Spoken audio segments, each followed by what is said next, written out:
Okay, so this joint right here is called the bregma. Then on the back, this entire area on our skull, that joint is called the lambda.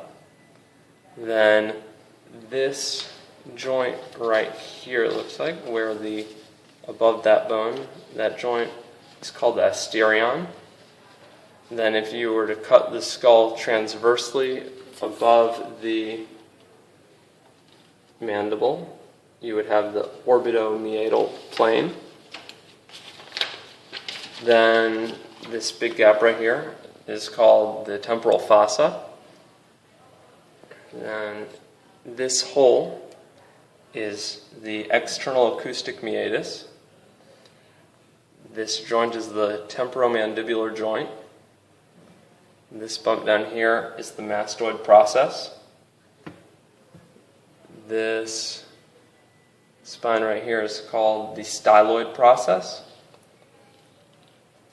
And the upper bump on the mandible is called the condylar process of mandible. Then that groove right there is the mandibular notch. That's our angle of mandible. This is the ramus of mandible. And then we've got the inferior border of mandible, the body of mandible. We've got, turning around, the mental protuberance. Then we've got the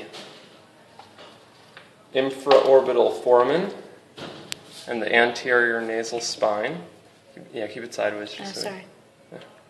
All right, so that's the front. We've got the zygomatic arch.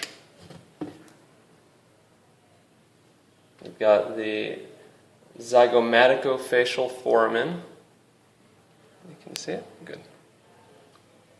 And then we've got the lacrimal bone, which is that one. And the nasal bone,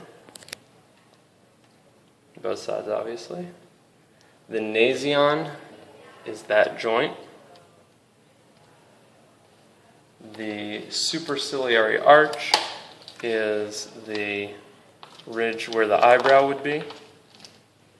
And the glabella are two little bumps on the inner sides, or more medial sides of the superciliary arch, but it's hard to see.